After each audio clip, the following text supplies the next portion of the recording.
Well, hey there team, welcome back to the channel and welcome to my overview of Survival Fountain of Youth. So I do overviews and reviews pretty much daily on the channel. When I do one of these overviews, it's just a look at the first 2 hours of the game, that being the Steam refund window.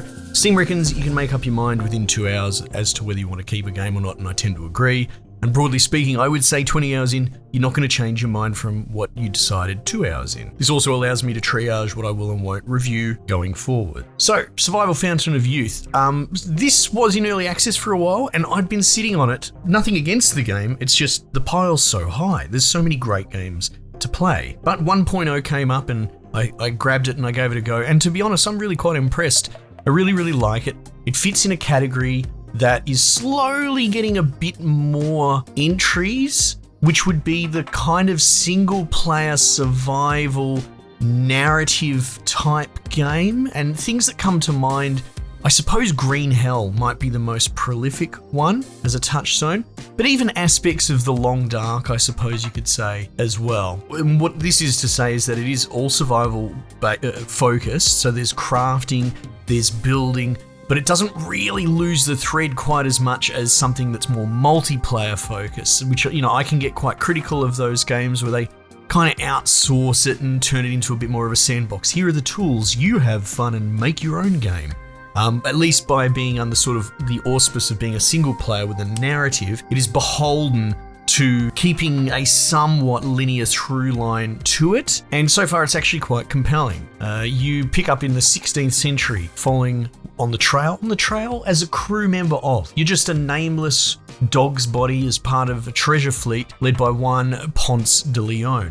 So, you know, my bloody swashbuckling treasure ship history is a little bit lackluster, but from what I understand, there were 3 great sort of treasure galleons or exploring ships as part of this fleet, and it's recounting the tale, obviously, you know, a bit fictitious, because I believe that famously this fleet just totally disappeared.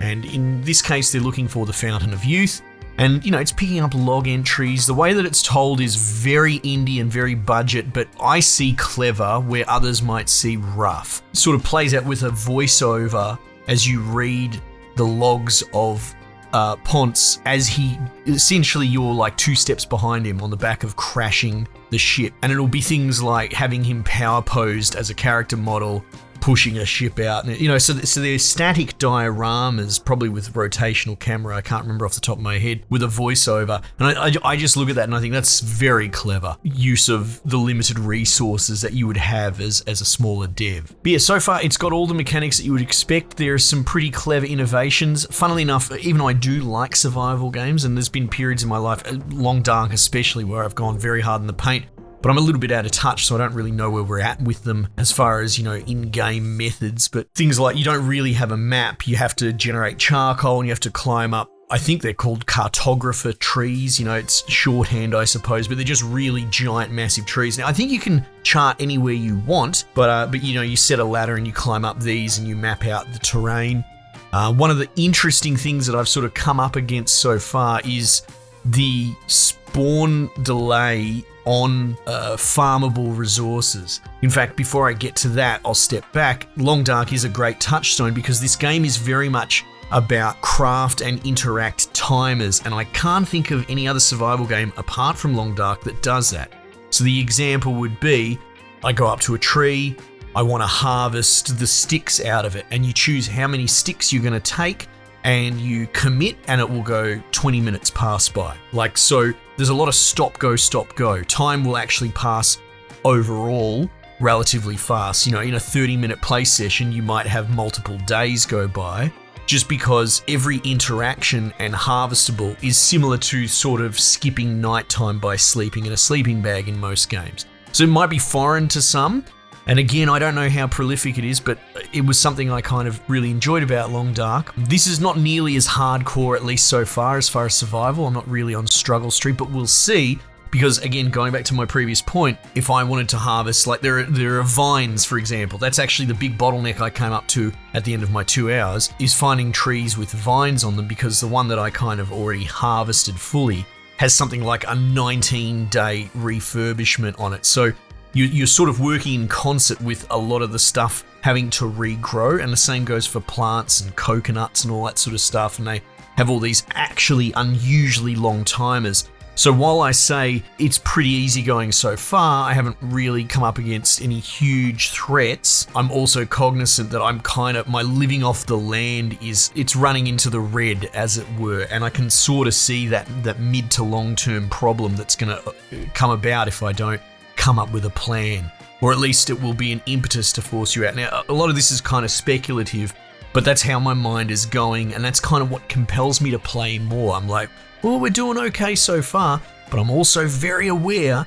that I'm kind of forcing myself out of my sort of area that I've set up, my little comfortable cave. There's some really clever mechanics in there. Speaking of caves, so when you build items, and I'm still trying to crack the code on what benches to build and items, and that's always a fun discovery part of the process, but they'll give you little widgets saying, okay, this is out of the rain, out of the area, dry or whatever, but in the cave, in the dark, pests come along.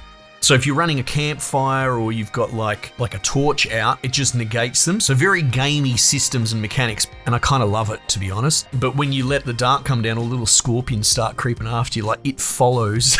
They're moving, not exactly 100 miles an hour, but your dude will be like, oh, and you'll get knocked out of a crafting screen, and you get to watch one of those Metro-esque, animations where a scorpion climbs up your fucking arm and you got to flick it off, and it's awful. So yeah, dealing with the pests and all that sort of stuff is really quite interesting. I went bushwhacking through a sort of more densely jungled area, and these things, I can only assume they're some sort of honey badger or something like that. These psychotic possum monster things, and well, not monsters, but just things that, even as an Australian, you don't really get here. So you got to fight them, but I got bit by some snakes as well, and it was almost like a sideshow Bob going from rake to rake. I was stumbling from snake to snake.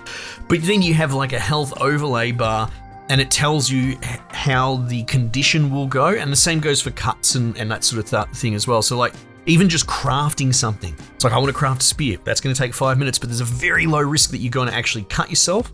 And I've done that a couple of times. So there is this sort of fairly robust and interesting systems-based health system, and each of those injuries will have a set percent chance sort of at the end of their timer to either worsen or just recover on their own. And I find that so cool. So the snake bite poison sort of scenario, it has some suggestions. It's like, keep your fluids and your food up, which is really good. I mean, having survival games where, you have to eat because you start starving, I feel is just one half of the equation. It's very early concept.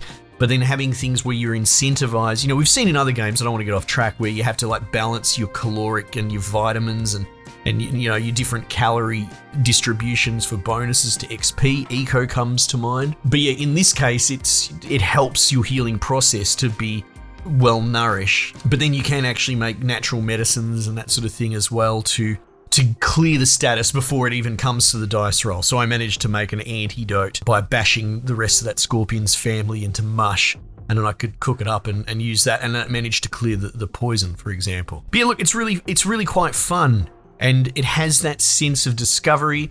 And while there are, kind of hostile, antagonistic elements, it doesn't seem like they're, well, at least so far, are really, like, it's not horror, which usually is the case here. Even with Green Hell, there is a horror element. You're dealing with pretty angry, bloody natives that try and sneak up on you and kill you. With this, yes, you're sort of going out there and it's tense, hunting bloody honey badgers and all that, but also, like, it is a different mouthfeel, which I feel like people that maybe don't go into these games because they don't like the sort of oppressive nature of the antagonistic components. This is more challenging, but like exploration and curiosity driven. So I'm curious where the narrative is going, and I've got water sources to explore, and apparently Ponce left his bloody spyglass behind when he went to raft off to another area, and you can zoom out multiple areas on the map.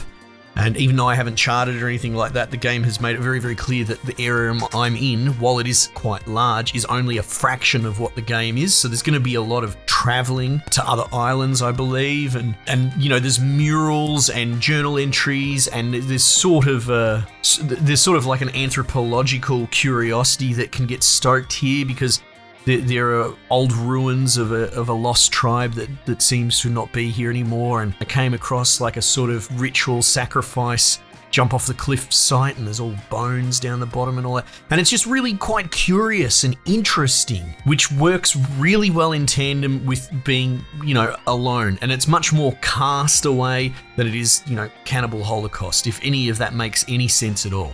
So I find it quite interesting and compelling, and I would like to find time to really cut my teeth in the full launch. Anyway, team, check it out yourself. Might just leave it there for the time being. I'll catch you guys on the next one.